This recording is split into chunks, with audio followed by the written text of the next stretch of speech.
नमस्कार साथियों, मैं मुकेश आपका फिर से स्वागत करता हूं आपका अपना ब्यूटीफुल सा चैनल मुकेश प्रयास पर।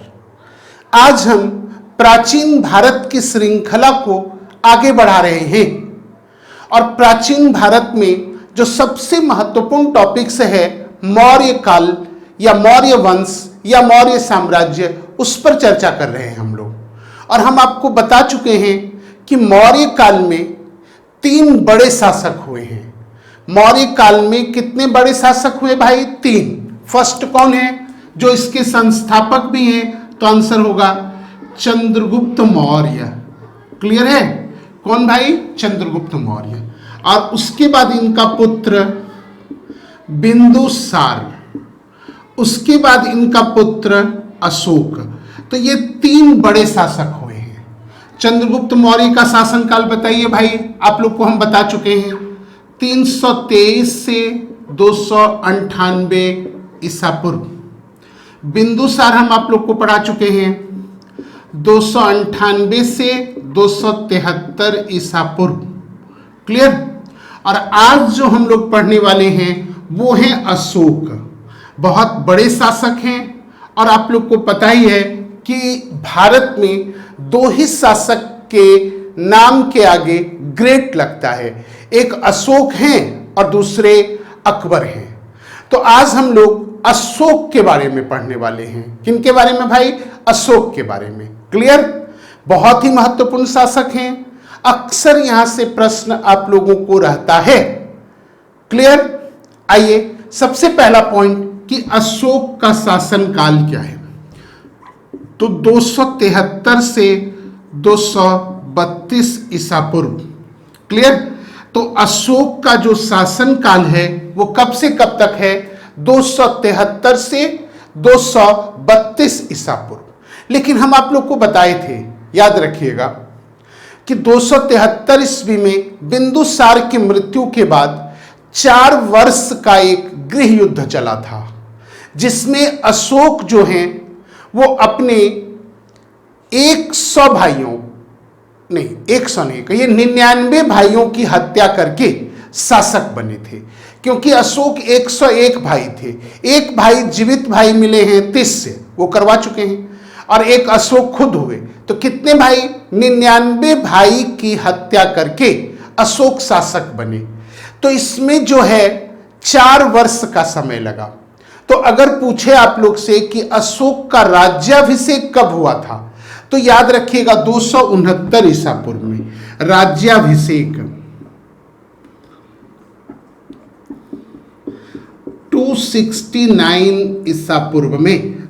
ऐसा तो पूछेगा नहीं, लेकिन अगर पूछ दे आप लोगों से कि अशोक का राज्याभिषेक कब हुआ था, आंसर क्या देंगे? 269 ईसा पूर्व। क्लियर है? और उनका शासनकाल हम लोग ऐसे ले लेते हैं 273 से 232 ईसा पूर्व, लेकिन वास्तव में होना चाहिए ये 269 से 232 ईसा पूर्व। तो चलिए, हम जो भी कंफ्यूजन है उसको आप लोगों को दूर कर दिए हैं। सावधानी से अगर प्रश्न बनता है तो आप लोग जवाब देंगे। क्लियर?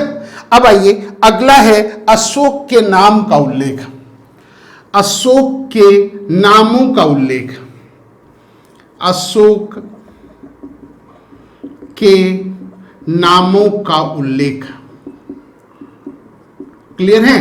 तो फर्स्ट जो है अशोक के नामों का उल्लेख में पहला याद रखना है हम लोगों को मास्की अभिलेख। कौन अभिलेख भाई? मास्की अभिलेख। तो याद रखिएगा, मास्की अभिलेख में अशोक को क्या कहा गया है? तो अशोक वर्धन। सीधा क्वेश्चन पूछेगा आप लोग से कि मास्की अभिलेख में अशोक को क्या कहा गया है, या अशोक का क्या नाम उल्लेखित मिलता है? आंसर क्या बोलेंगे? अशोक वर्धन। क्लियर है? आइए, गुर्जरा अभिलेख में। गुर्जरा अभिलेख में देवानाम प्रियदर्शी। देवानाम प्रियदर्शी, ये है आपका कहां भाई? तो गुर्जरा अभिलेख में। क्लियर है? तो ये 2 को आप लोग को याद रखना है। जहां से आप लोग को प्रश्न बनता है। अब है कि जिस समय अशोक शासक बना उस समय वे किस राज्य के राज्यपाल थे? वे किस राज्य के राज्यपाल थे? किस राज्य के राज्यपाल थे या फिर गवर्नर थे? तो अवंती। बताए थे कल हम आप लोग को कि बिंदुसार के समय में अशोक जो है अवंती के राज्यपाल थे।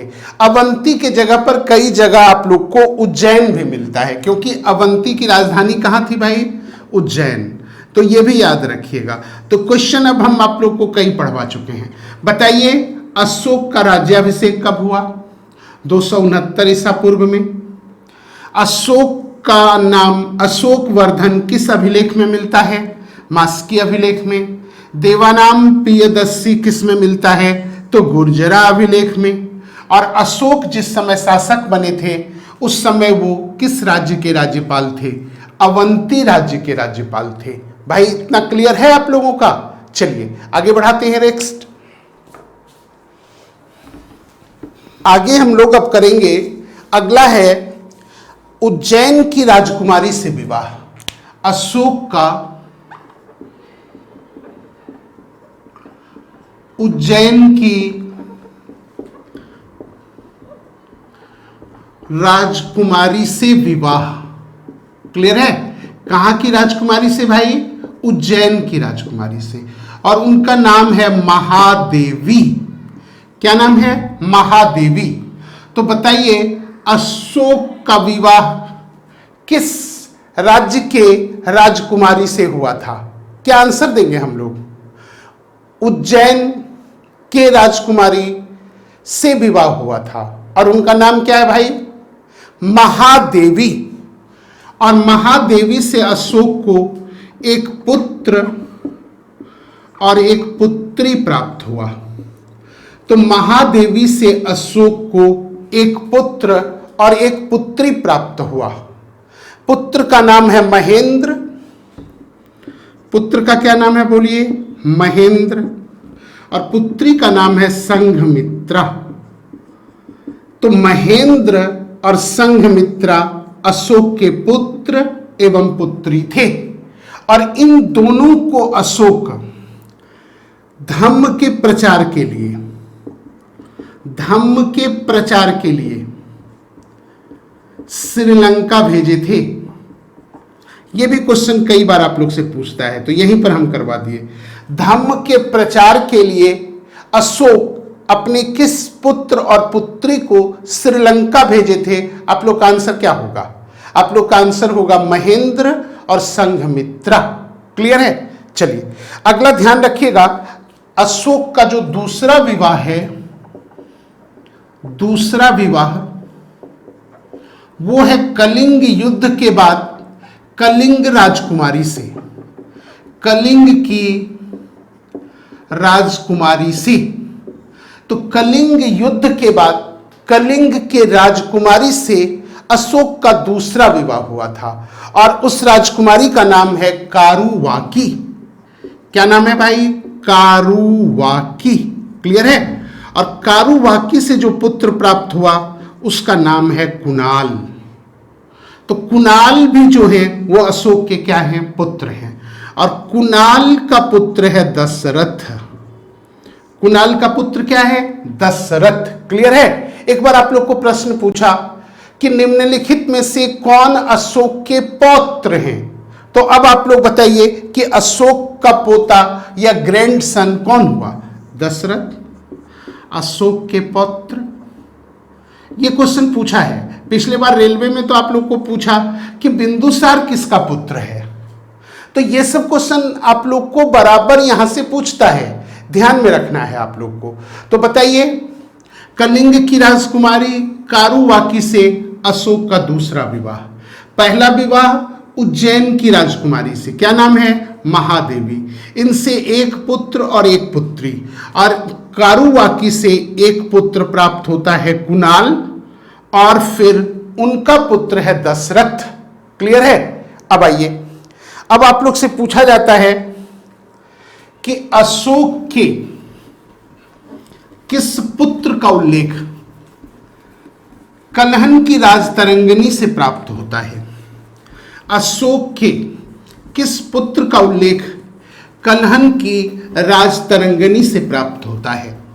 तो उनका नाम बताना है आप लोग को। बताइए, आप लोग कोशिश कीजिए तो जरा बताइए भाई आप लोग कि अशोक के किस पुत्र के नाम का उल्लेख कलहन के राजतरंगिणी में है? तो चलिए, अशोक के पुत्र हैं जालौक, जालौक, और इनका उल्लेख मिलता है कलहन की राजतरंगिणी में। तो कलहन की राजतरंगिणी में अशोक के किस पुत्र का उल्लेख मिलता है? आप लोग आंसर कर पाएंगे? अब तो कर पाएंगे भाई, बोलिए क्या आंसर होगा? तो आंसर होगा जालौक। क्लियर है? चलिए अब याद रखिएगा, अशोक के डायरेक्ट क्वेश्चन पूछता है, एकमात्र पुत्र और पत्नी जिनका उल्लेख, अशोक के एकमात्र पुत्र और पत्नी जिनका उल्लेख अभिलेखों में मिलता है या अभिलेख से प्राप्त होता है, अभिलेख से प्राप्त होता है। तो एकमात्र पत्नी है अशोक के और एकमात्र पुत्र हैं अशोक के जिनका उल्लेख अभिलेख में मिलता है, और किसी भी पत्नी और किसी पुत्र का अभिलेख में उल्लेख नहीं मिलता है। तो अगर आप लोग से प्रश्न पूछे भाई कि बताइए अशोक के किस पत्नी और पुत्र का उल्लेख अभिलेख में मिलता है, आप लोग कर पाएंगे? बिल्कुल कर पाएंगे। तो चलिए अब ध्यान देते हैं, वो पत्नी का नाम है कारुवाकी, अभी किए थे हम लोग, कलिंग की राजकुमारी, और पुत्र का नाम है तिवर। पुत्र का नाम क्या है? तिवर।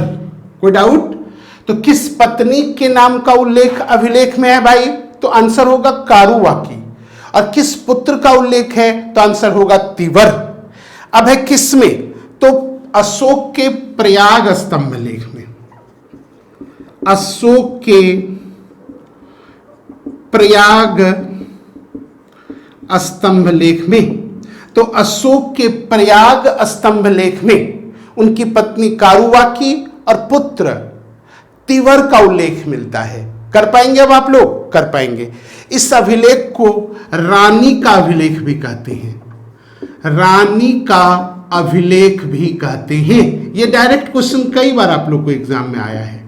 आप लोग देखिए, सबसे पहली बात है, जानते हैं जीएस की तैयारी में सबसे जो महत्वपूर्ण है वो है प्रीवियस ईयर पेपर। आप एसएससी की तैयारी कर रहे हो, रेलवे की तैयारी कर रहे हो, यूपीएससी, बीपीएससी, जेपीएससी की तैयारी कर रहे हो, प्रीवियस पेपर का बहुत अहम भूमिका है जीएस की तैयारी में।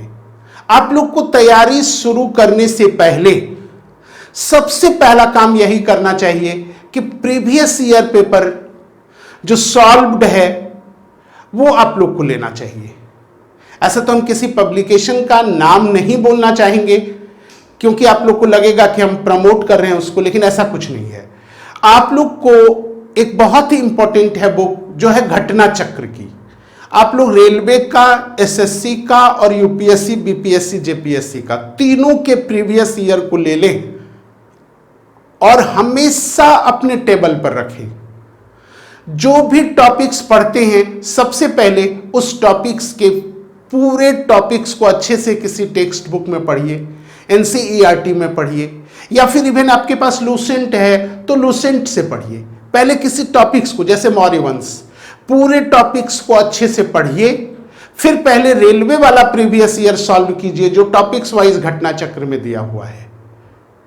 फिर आप एसएससी वाला सॉल्व कीजिए और फिर यूपीएससी, बीपीएससी और जेपीएससी वाला सॉल्व कीजिए। और अगर आप इतना करते हैं तो हम दावा करते हैं कि आपका जीएस बहुत ही अच्छा होगा और कभी कोई प्रॉब्लम नहीं आएगी।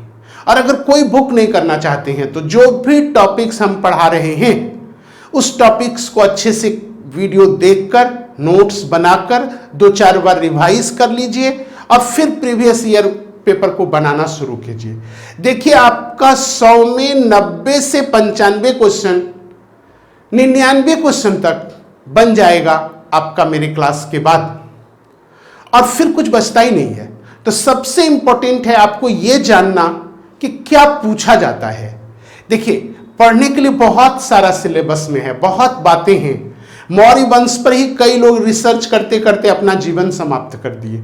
तो क्या आपको रिसर्च होल्डर बनना है, रिसर्च करना है कि एग्जाम क्लियर करना है? स्मार्ट अप्रोच पकड़िए। कोई भी एक बुक से जो ऑथेंटिक बुक है उससे पढ़िए टॉपिक्स को, उसके बाद प्रीवियस ईयर को लगाइए, आपका काम बन जाएगा। जो क्वेश्चन नहीं बन रहा है उसको नोट कर लीजिए, वो नोट्स बन जाएगा आपका, और बहुत ही फायदा होगा आपको। एक बार करके देखिए, मेरी बात में विश्वास कीजिए, जीएस मजबूत होगा आपका, ये मेरा पूरा विश्वास है। तो चलिए देखिए क्वेश्चन क्या है। क्वेश्चन है कि रानी का अभिलेख किसे कहते हैं? आंसर क्या होगा? अशोक के पर्याय स्तंभ लेख को। क्यों भाई? क्योंकि इसमें रानी कारुवाकी का उल्लेख है। कोई डाउट? तो ये बात को भी आप लोगों को याद रखना है। अब आइए, अब जो सबसे महत्वपूर्ण है अशोक में, वो बहुत इंपॉर्टेंट है, वहां से तो प्रश्न रहना ही रहना है, और वो है कलिंग युद्ध। कौन युद्ध भाई? कलिंग युद्ध। इसको अच्छे से आप लोग कीजिए।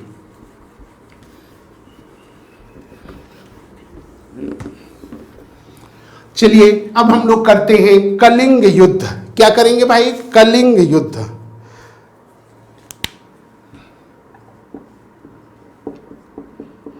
सबसे पहला क्वेश्चन, कलिंग युद्ध कब हुआ था? तो आंसर होगा 261 ईसा पूर्व। याद कर लीजिए, कलिंग युद्ध का समय 261 ईसा पूर्व। क्या कलिंग युद्ध का समय होगा? 261 ईसा पूर्व। कोई डाउट है? अब आइए अगला ध्यान रखिएगा, राज्याभिषेक के 8वें वर्ष। ये भी क्वेश्चन डायरेक्ट आप लोग को पूछता है। राज्याभिषेक के 8वें वर्ष, तो अशोक राज्याभिषेक के 8वें वर्ष 261 ईसा पूर्व में कलिंग युद्ध करता है। क्लियर है? आइए एक क्वेश्चन पूछेगा आप लोग से, कलिंग की राजधानी, कलिंग की राजधानी, तो याद रखना है तोसाली। कलिंग की राजधानी क्या है? तोसाली। वर्तमान समय में कलिंग को उड़ीसा कहते हैं। उड़ीसा को ही उस समय क्या कहते थे हम लोग? कलिंग। क्लियर है? तो कलिंग की राजधानी क्या है भाई? तोसाली। क्लियर? चलिए अगला देखिए, उस समय शासक कौन थे? जिस समय कलिंग युद्ध हुआ उस समय कलिंग के शासक कौन थे? यह क्वेश्चन आप लोग से पूछ देगा। आंसर होगा नंदराज। क्या आंसर होगा? नंदराज। तो जिस समय कलिंग युद्ध हुआ उस समय कलिंग के शासक कौन थे? अगर यह प्रश्न हम लोगों से पूछा जाए, आंसर क्या देंगे? नंदराज। क्लियर है? और इसका उल्लेख कहां से मिलता है? तो खारवेल के हाथी गुम्फा अभिलेख से। हाथी गुम्फा अभिलेख से, तो खारवेल के हाथी गुम्फा अभिलेख से हम लोगों को पता चलता है कि कलिंग युद्ध के समय कलिंग के शासक कौन थे। बोलिए कौन थे भाई?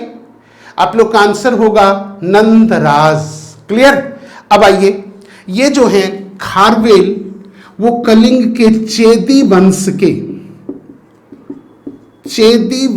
के महान शासक थे।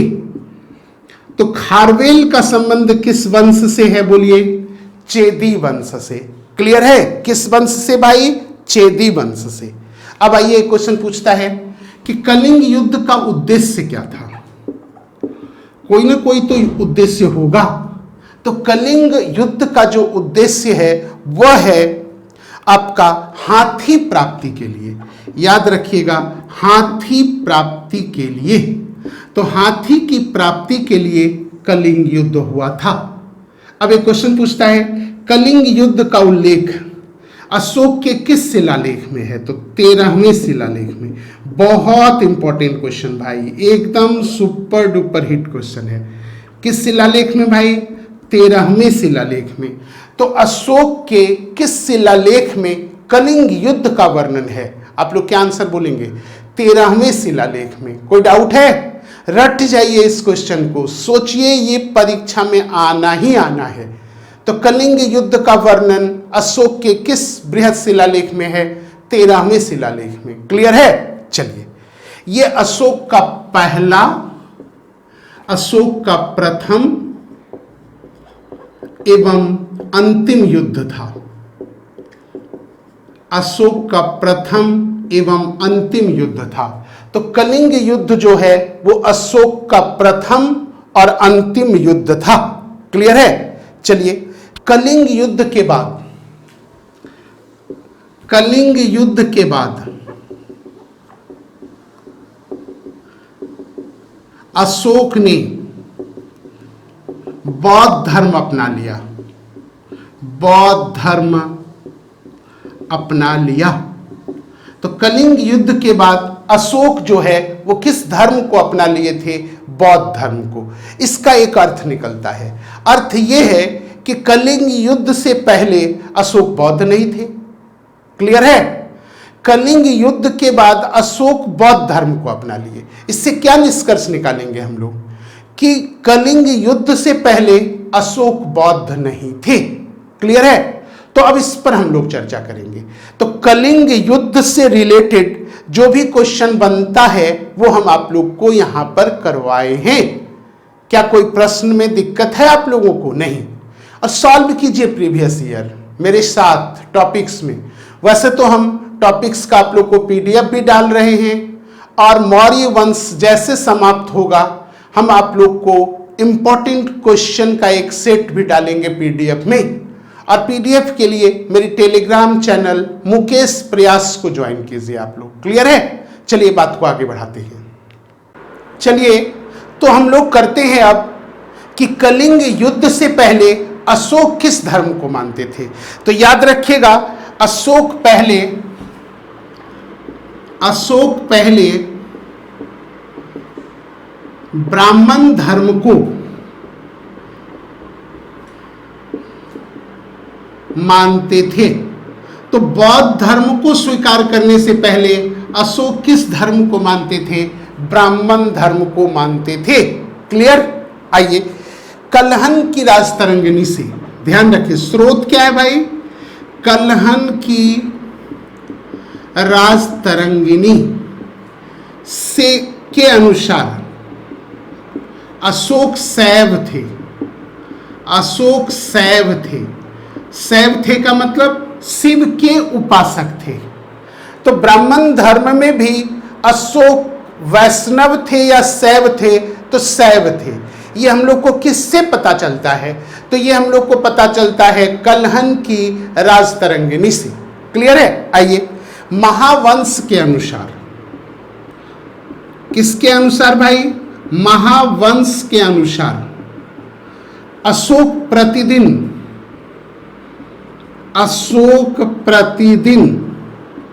60,000 ब्राह्मणों को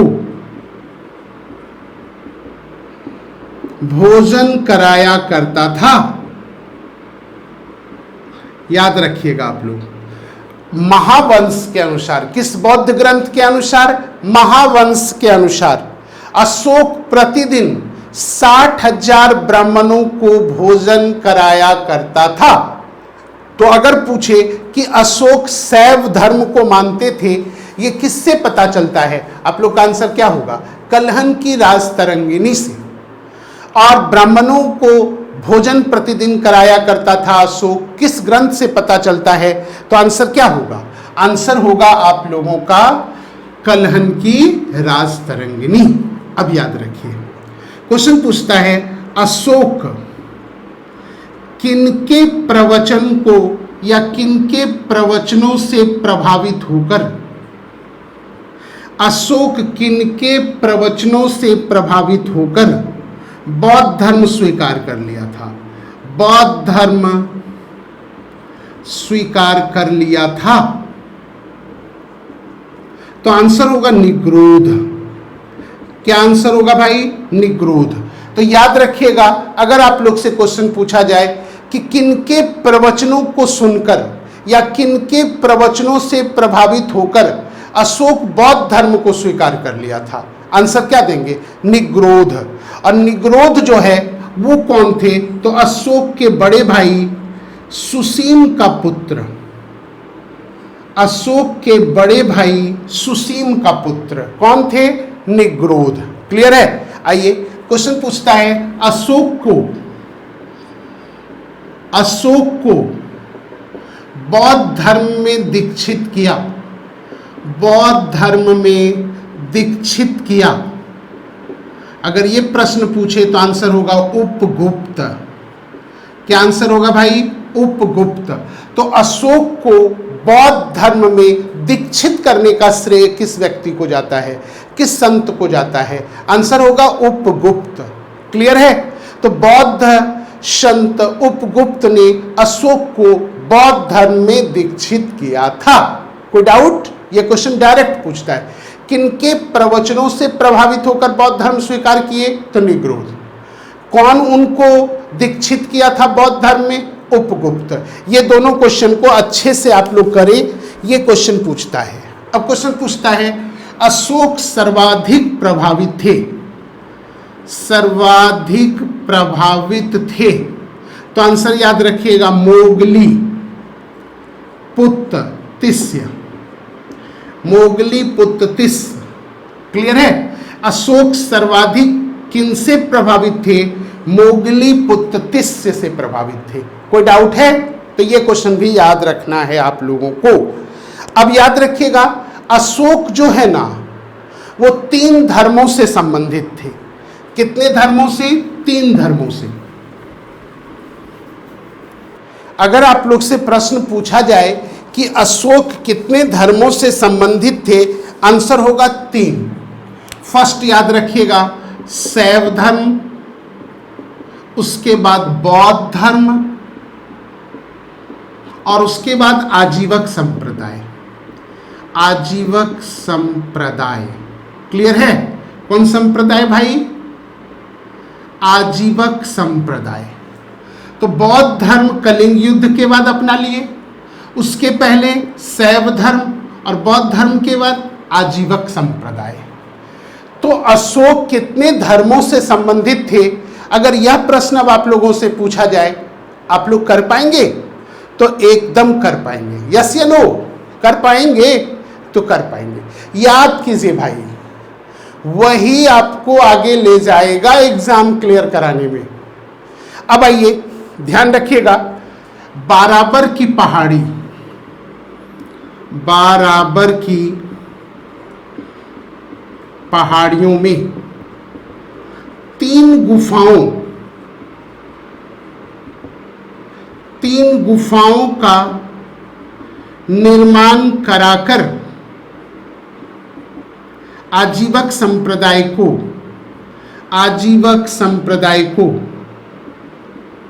दान में दिया।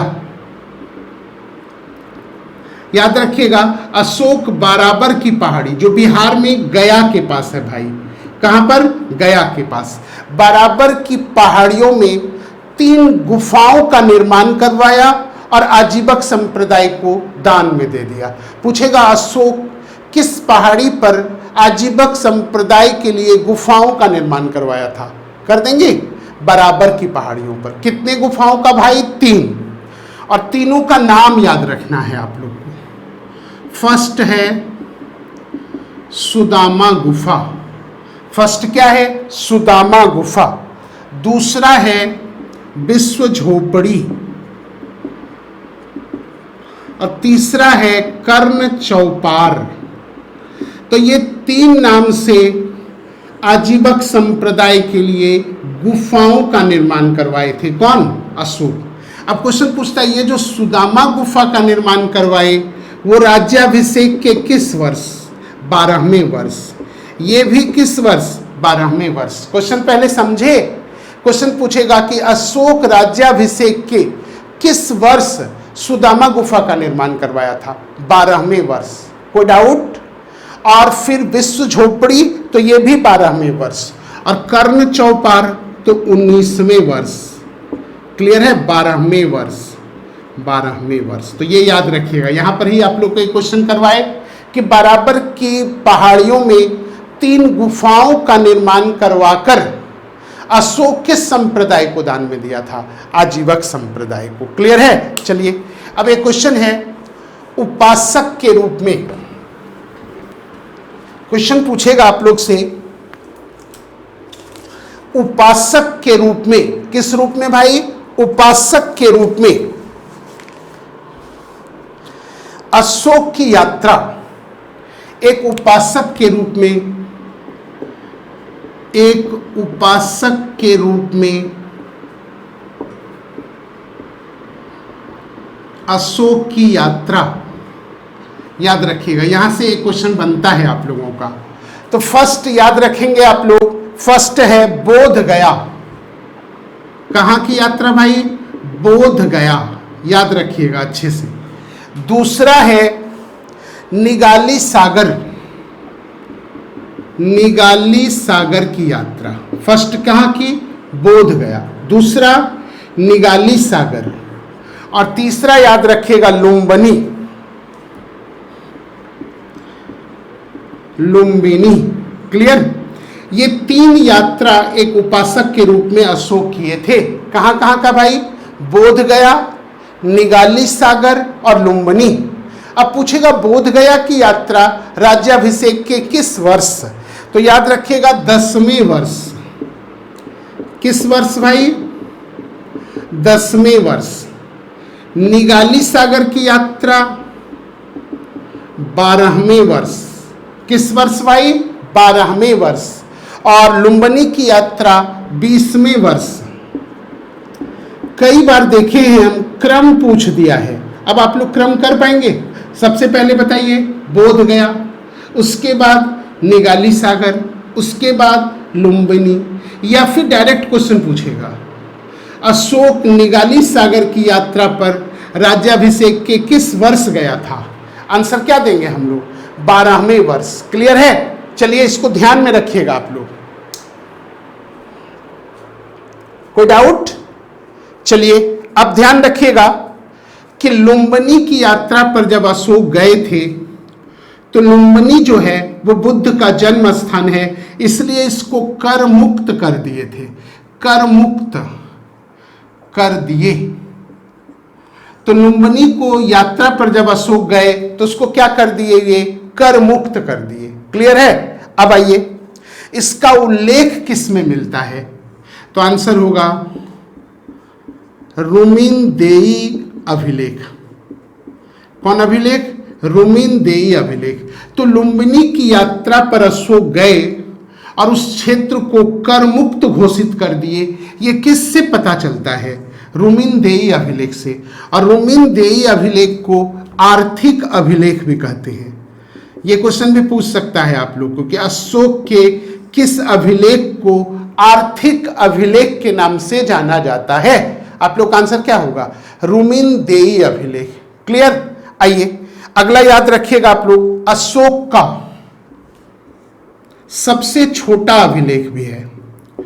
अशोक का सबसे छोटा अभिलेख। तो अगर आप लोग से पूछे अशोक का सबसे छोटा अभिलेख कौन है, तो आंसर क्या देंगे? रुमिनदेई अभिलेख। क्लियर? आइए अगला करते हैं हम लोग, अशोक 2 नगर बसाए थे। अशोक द्वारा, अगला पूछेगा आप लोग से, अशोक द्वारा कितने नगर बसाए गए? तो 2 नगर बसाया। अशोक कितना नगर भाई? 2 नगर बसाया। याद रखना है। फर्स्ट याद रखिएगा आप लोग श्रीनगर। तो श्रीनगर को बसाने का श्रेय किसको जाता है? अशोक को। कहां? कश्मीर। दूसरा है देवपट्टनम।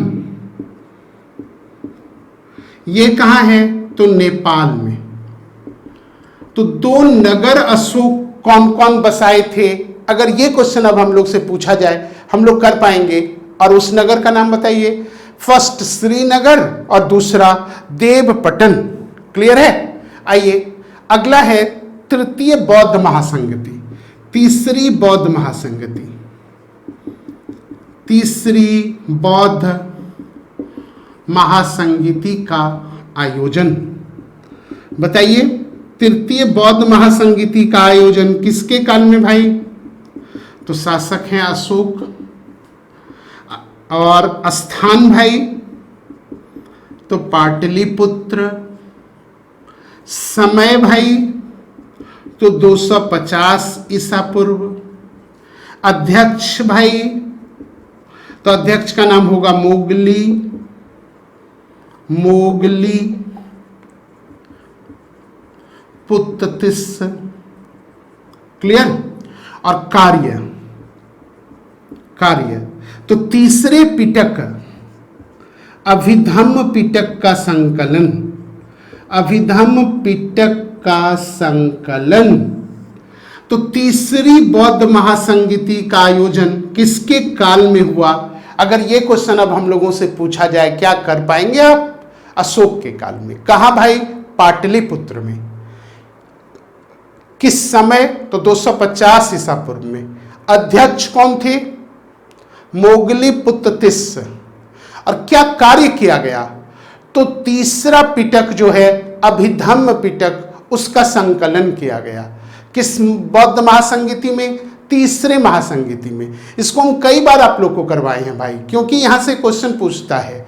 हम एक आप लोग को टॉपिक्स ही करवाए थे बौद्ध महासंगति, तो वहां भी ये बात हम करवाए हैं आप लोग को। चलिए आगे बढ़ाते हैं।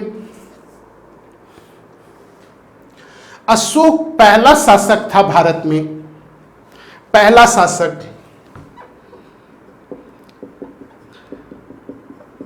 जिसने पशु हत्या पर रोक लगवा दिया, रोक लगवाया। पशु हत्या पर रोक लगवाने वाला पहला शासक भारत का कौन है? आंसर क्या देंगे? अशोक। क्लियर है? आइए, पशु चिकित्सा पर बल देने वाला पहला शासक कौन है? तो अशोक। किस चिकित्सा पर भाई? पशु चिकित्सा। और ऐसा भी कहा जाता है कि राष्ट्रीय उद्यान स्थापित करने वाला, राष्ट्रीय उद्यान स्थापित करने वाला,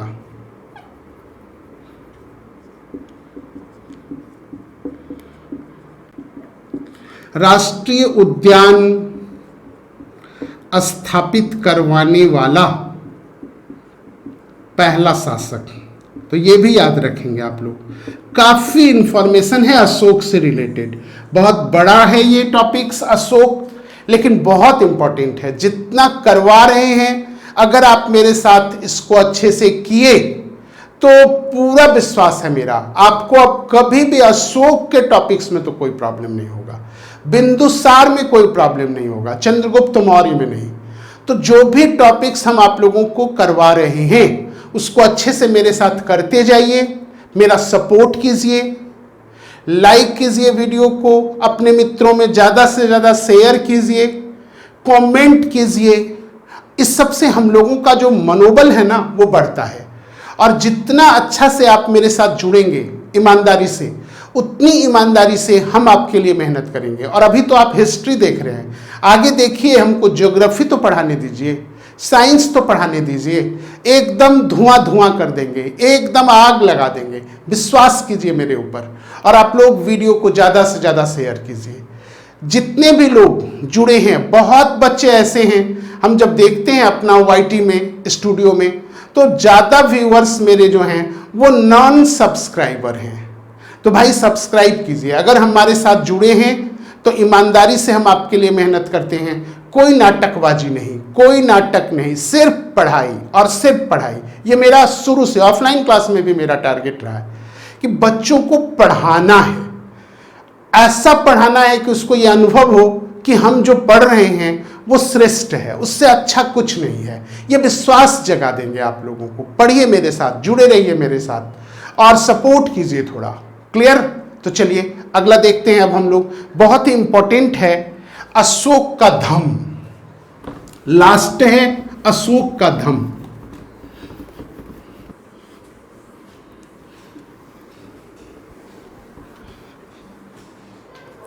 चलिए अगला करते हैं हम लोग अशोक का धम्म।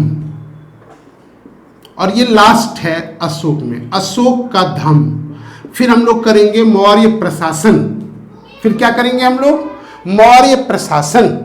यहां से भी क्वेश्चन बनता है। तो अशोक के धम्म में पहला बात है कि धम्म शब्द जो है, धम्म शब्द संस्कृत के धर्म का, संस्कृत के धर्म का प्राकृत रूप है। ये याद रखिएगा, ये जो धम्म शब्द है ये संस्कृत के धर्म से बना है। धर्म का प्राकृत रूप क्या है? धम्म, या फिर धम्म का अपभ्रंश है धम्म। क्लियर है? चलिए ध्यान रखिएगा। क्वेश्चन पूछता है कि अशोक ने अपने धम्म की व्याख्या, अपने धम्म की व्याख्या की है किस अभिलेख में? अशोक ने अपने धम्म की व्याख्या की है, तो इसका आंसर देंगे आप लोग दूसरे तथा सातवें स्तंभ लेख में।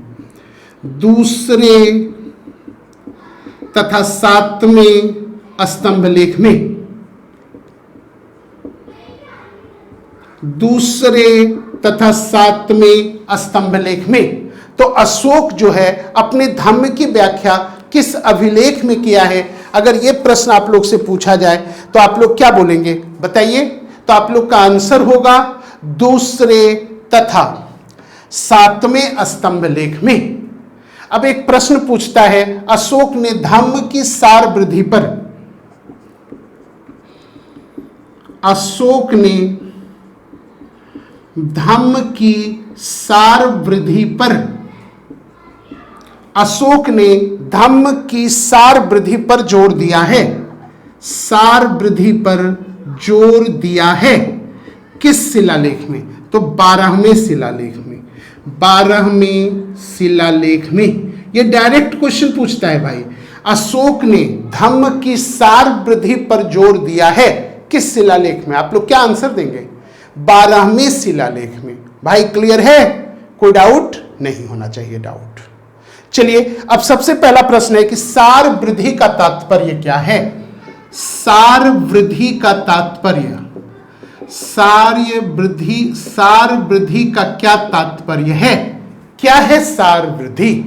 तो यह है सभी धर्मों की उन्नति की कामना करना, सभी धर्मों की उन्नति की कामना करना। क्लियर? सभी धर्मों की उन्नति की कामना करना को क्या कहते हैं? सार वृद्धि। क्लियर है? आइए अब है क्या कि रोमिला थापर के अनुसार, किन के अनुसार? रोमिला थापर के अनुसार अशोक का धम्म क्या है?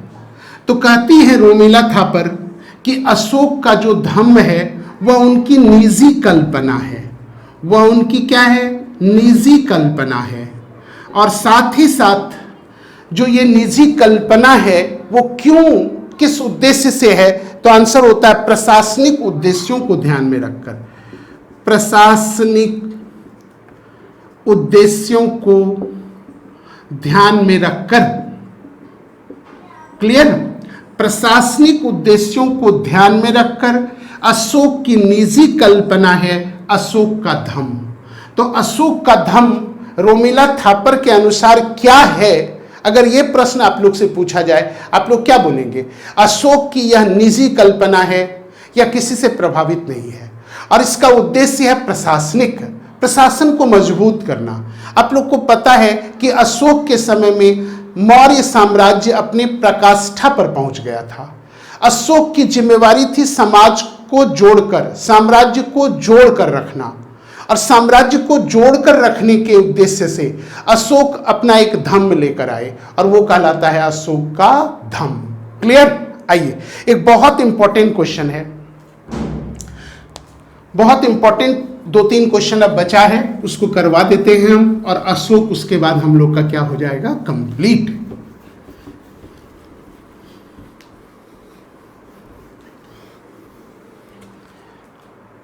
चलिए तो 2-3 क्वेश्चन पर अब ध्यान देते हैं। क्वेश्चन, एक पदाधिकारी की नियुक्ति करते हैं अशोक धम्म महामात्र नामक अधिकारी की नियुक्ति धम्म महामात्र नामक अधिकारी की नियुक्ति कौन करते हैं? तो आंसर होगा अशोक। क्वेश्चन पूछेगा राज्याभिषेक के किस वर्ष, ये क्वेश्चन डायरेक्ट कई बार आप लोग को आया है, राज्याभिषेक के किस वर्ष? तो आंसर याद रखेंगे 14वें वर्ष। तो अशोक जो है धम्म महामात्र नामक अधिकारी की नियुक्ति करते हैं राज्याभिषेक के किस वर्ष? तो आंसर होगा हम लोगों का 14वें वर्ष। क्लियर है? और इसका उल्लेख किस शिलालेख में मिलता है? तो 5वें शिलालेख में। किसमें भाई? 5वें शिलालेख में। क्लियर है? और धम्म के प्रचार प्रसार के लिए, समाज में धर्म की वृद्धि के लिए, प्रचार प्रसार के लिए, समाज के लोगों के नैतिक उत्थान के लिए इस पदाधिकारी की नियुक्ति की गई थी। तो ये याद रखिएगा। अब 3 और पदाधिकारी का उल्लेख मिलता है अशोक के समय का। एक है युक्त, दूसरा है रज्जुक, व तीसरा है प्रादेशिक। तो ये भी अशोक के समय के प्रसिद्ध अधिकारी हैं, प्रमुख अधिकारी हैं। और क्वेश्चन पूछता है कि इन तीनों अधिकारी का उल्लेख अशोक के किस शिलालेख में मिलता है? तो याद रखिएगा तृतीय शिलालेख में। किस शिलालेख में भाई? तृतीय शिलालेख में। तो अशोक के तृतीय शिलालेख में इन 3 अधिकारियों का उल्लेख मिलता है। क्लियर है? अब आइए एक लास्ट, वो है 5 यवन राजाओं का उल्लेख। 5 यवन राजाओं का उल्लेख, जहां अशोक ने धम्म प्रचारक भेजे थे। अशोक ने धम्म प्रचारक भेजे थे। कितने? 5 यवन राजाओं का उल्लेख, जहां अशोक ने धम्म प्रचार के लिए भेजे थे अपने प्रतिनिधि को। तो उसका उल्लेख किस में मिलता है? तो ये क्वेश्चन पर अब याद रखिएगा 13वें शिलालेख। 13वें शिलालेख प्लस दूसरे शिलालेख में।